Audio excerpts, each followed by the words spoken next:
What is up? It's your boy Will's Vids, back with the vids. As you can see here, this is the Jack in the Box from Home Depot that I'm going to be kind of unboxing and reviewing today. But before we get into that, I want to talk a little bit about our Halloween plans for this year. I know some of you guys subscribed last year when we did the big outdoor display, but what we usually do is a haunted house inside of our garage, which is what I'm in right now. You can kind of see we started putting up like plastic for the walls and some other things, setting things up. Ooh, what's that tin have to do with Halloween? I don't know. But there'll be more videos coming out about that as we move through the process. So I hope you guys are looking forward to that. I surely am. And let's get to the unboxing. So here's the giant freaking box that FedEx delivered today. They kind of did your boy a little bit dirty, I'm not gonna lie. The box straight up just had a hole in the middle of it, with like this thing poking out. What was it? It's this like little cardboard protector piece. So I was kind of scared that they just completely destroyed everything inside this box. However, it looks fine from what I've seen of it. Here is all the parts inside. I'll take this cardboard piece off. Yeah, I mean, that's the giant clown face, and then all the other parts. Here's the manual, basically, and then the hand. Oh my gosh. Where's that nail polish? There you go. But yeah, this is huge. This is like compared to my hand. That's really awesome. So that's all the pieces in here. You can kind of see more underneath that with the head. Part of the costume back there. That's basically everything that's in the box. We're gonna get into taking all these things out, and I'm basically just gonna be doing a time lapse of me removing everything and setting it up. So let's get straight into it.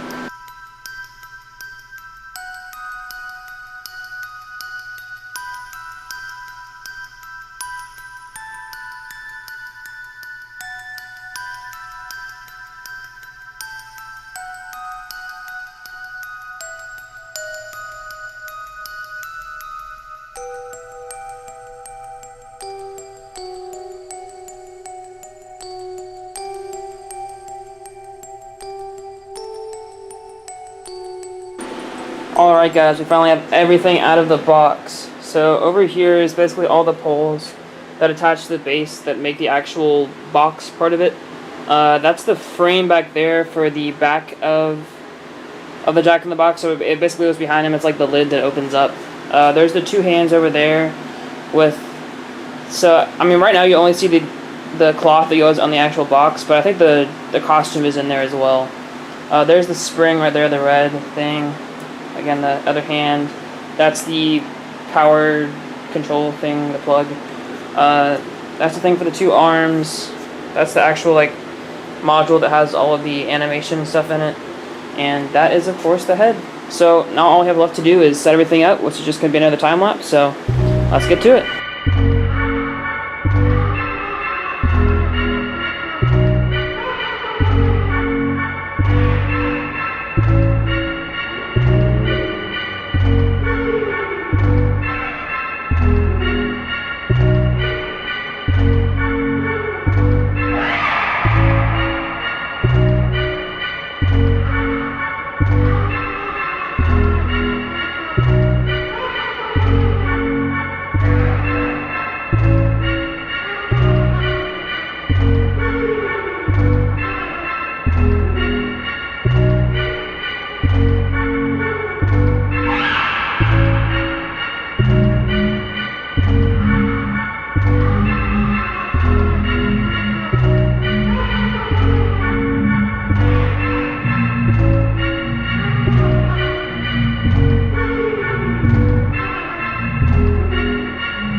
Alright guys, my goodness, we just finished the setup. I mean, I just finished the setup. I don't know, I said we. But, yeah, this thing is huge. I can't even fit it in the camera. It's not necessarily even the height. I mean, he is tall. But I think more so, it's... everything about him is just large. The head is large, the hands are large. I mean, I can give you a quick height comparison. Yeah, he's definitely taller than me. I am a bit over 5'7", for reference. So, yeah, I don't like standing next to him. It's kind of creepy. But, yeah, this thing is awesome. And I'll get into it in a second here. Let's go. Alright, so obviously I'm done with the setup. Before I get into how amazing this guy is, I need to talk about this setup. Oh my gosh. I think the first problem I had was when I first started on the base. So I put the base together, and then you have these metal poles that you're supposed to... Here, I'll just show you on the instructions, man. Where is this? Right here. It has you basically putting these little metal poles into the middle part to kind of provide extra support, right? So I do that. Okay. Problem arises. It doesn't work at all. It just doesn't fit. I have to bend the metal, so the metal is just bent down there. I don't know why I had to do that, but I did. The next issue arose basically with this piece in the back. I'm gonna try to see if I can get past these hands. Catch these hands, bro.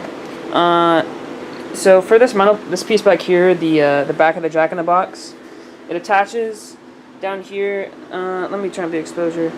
I'll just put it on manual. Sorry. Automatic. It goes through these little holes in the fabric. This part of the fabric. There's two little holes in that black part of the fabric, and they're like, okay, just go through the holes. I was like, sure, fine. There was only one, and you could barely see it. It was like microscopic, and so I had to literally just cut the other one with scissors. You could have just cut it, bro. Like, why was that an issue? The next thing, okay, so this thing is on a metal frame, so I put it in here. And it didn't work at all. Like it just didn't fit. Like I couldn't even just. I was trying to use my force, just push it in. It wouldn't. And I did eventually get it in, but then one side would just spring back out. So I had to get some help from my dad, because I don't know what the heck I'm doing. But we just used pliers, and we had to bend the metal. Why did we have to bend the metal? This thing is expensive. Just make it better. Honestly, this might have been on FedEx. I am not gonna cap on you guys. You saw the box, bro. I don't know. I guess they were throwing it around the back or something. I don't know, man. That was sweating, bro. This was annoying. Let me think. Was that the last issue I had? I think that was really it. I mean, nothing was wrong with the costuming or stuff like that. But oh my gosh, bro, this setup. They doing too much. Took way too long. I should not have to bend metal, cut holes in the fabric, bro. Like, just make it correctly, alright? That's all I'm gonna say. That's all I'm gonna say. Might be on FedEx, I don't know. But let's get into the actual, what this thing looks like. Again, I already said it's huge. Dude, like, look at this face. Like, here's my hand. Yep. First of all, the detail. I think that's why this thing is so expensive. Like, look at the eye, bro. Look at the eye. Yeah. This blue paint. I mean, it's not even like they just painted over it. Like, it's literally part of the mold, part of the sculpt. There's so much detail on it. So many, like, small, minute cracks in the face. Like, there's literally a crack here and it goes into the face. I mean, they put effort into this, man. He got this hair. He's a ginger like me, obviously. Had to fix his top hat up a little bit, but, you know, anything from a boy. The actual costuming, I mean, bro, they could have just left this blank, but they actually did put some detail into it. There's like some random black splotches. It looks nice. I mean, the fabric kind of had to stretch a little bit, especially the elastic over here. But I didn't feel like it was going to give out at any point. It all seems pretty high quality. Like, it's nothing crazy, but it looks nice. I'm trying to get this little like fuzz off of here. This thing right here, this nice like foam material. And then there's the actual logo on this. It's the same on all four sides, if you're wondering. Jack in the Box. So crazy.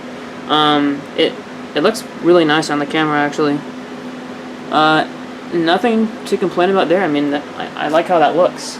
The hands are nice. He has, hey Brian, you might need to clip those fingernails. They're getting a little bit big, but they do look nice. There's literally detail in the fingernails, like in the sculpt. Big ass hands. And then this is where the sensor is. I'm gonna take off all these tags eventually, but not right now for this video, because we will have to move this eventually for storage purposes until Halloween. But that's really it. I mean, bro, like, you want to see the ears or something? I don't know, but very detailed. Very happy with how it looks. The setup, that's about a 2 out of 10. But what this thing actually looks like, oh my gosh. So, give your boy a second. I gotta plug it in, but we're gonna see how this thing looks like when it's moving and in action. Let's go.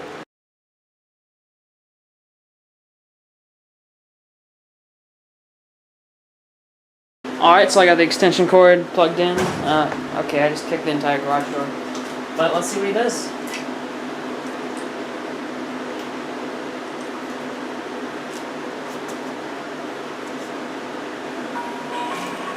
Every haunted house needs a couple old rusty toys to give a little deathly atmosphere.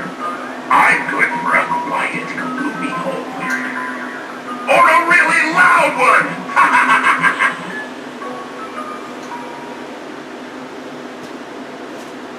Try to get all those sayings. I remember when you were little, there were so many things that you were so afraid of.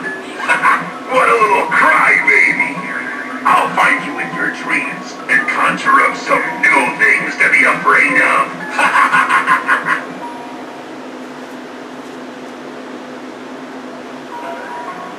I like my little tune, don't you? It starts out quiet, and then, it surprises the pants off you. I love this job. Alright, let's get a little bit closer. Get some of that close-up action. You know what I'm saying? Let's put a smile on that face of yours. Smiles or screams. Either way works for me.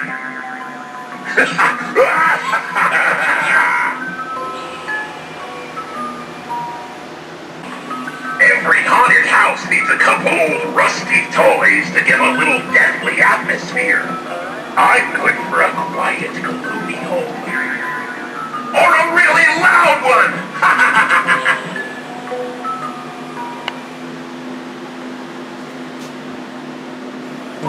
I remember when you were little, there were so many things that you were so afraid of. What a little crybaby! I'll find you in your dreams and conjure up some new things to be afraid of. I'll turn the light back on. So, one thing to note though is that he does have a volume control underneath here. Yeah, you're not gonna be able to see any of that. There's like a volume control. That's also where the plug goes for him. So the volume control, we have to turn it down. I showed my dad before I took the video. He gets ridiculously loud, like painfully loud. So do not worry about needing to like get an extra speaker or something. He gets incredibly loud. Like, it's good sound quality. It's not distorted or anything, but it's just ridiculously loud for no reason. So he can get really quiet, really loud. So that's a good feature. The sensor is very sensitive, which I guess is what you would usually want in a sensor. Overall, I think it's a very good prop. I mean, we could just talk about a few of the aspects of it. So the overall look is, I have absolutely no complaints about it. Everything about it's very detailed. But hold on, let me get this light. I look way too white. Alright, that's a little bit better, guys. So yeah, everything about the look is honestly perfect, I think. The sculpting on it is great. The detail is super impressive. All the clothing and stuff is fine. I don't have any complaints about how it looks. It's really impressive. The setup, again, I already mentioned, was absolute garbage. I don't know if this is SVI's fault. That's the company who makes them this product, but it might have been them. It might have been FedEx. Either way, setup was very hard. I know some of it was SVI's fault because those holes definitely wouldn't have been on FedEx, but maybe some of the metal bending is. I'm not sure. Either way, that was really rough, so that does take away from some of the experience. Price-wise, this is $230. Again, I got this from Home Depot. I had it shipped to my house. And let me talk about the shipping for a second. So the shipping was free, and it got here in literally 2 days. Free shipping in 2 days from Home Depot. I can't complain. Like, I can complain about how they shipped it with the box, but hey, that's all I can complain about, because it's literally free and it got here in 2 days. So shipping's the way to go. It's not even in store, so you have to either ship it to your house or ship it to a Home Depot and then pick it up. So I just decided, why not ship it to my house? It also takes less time, as is obvious with this.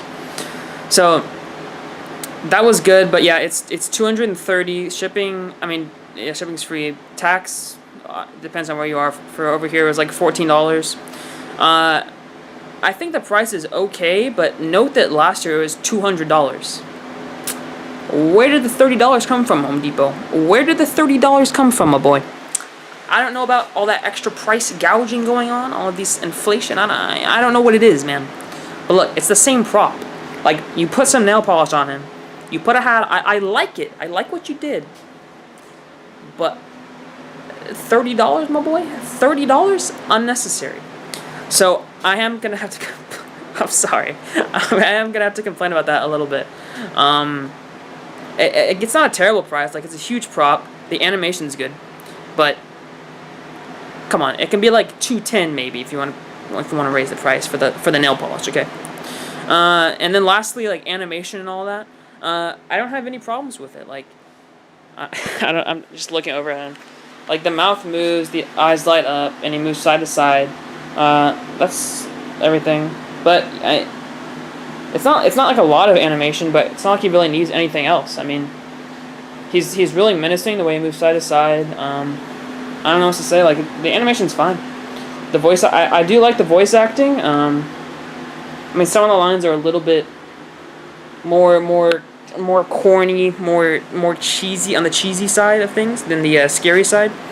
But I mean, it kind of makes sense. Back to the design on this thing, because I forgot to mention this earlier. Where is the shadow coming from, bro? Okay. So what I was saying about the design of this thing. What I really like about it is that a lot of animatronics these days are designed to imitate humans, right?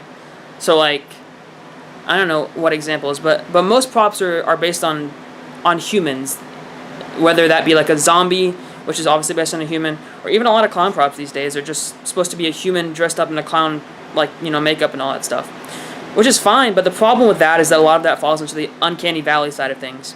So, like, of course, a consumer grade product that is only like over $100 is not going to look exactly like a human. So it's going to look a little bit off, right? A little bit off-putting, which sometimes is a good thing, but, you know. But with this isn't even supposed to look like a human at all. It's kind of cartoonish, more on the fantasy side of things, which I really like. There's kind of a suspension of disbelief for a second there, you know what I mean? Like, suspension of disbelief? Suspension of belief? So I mean suspension of belief? I think that's what I meant.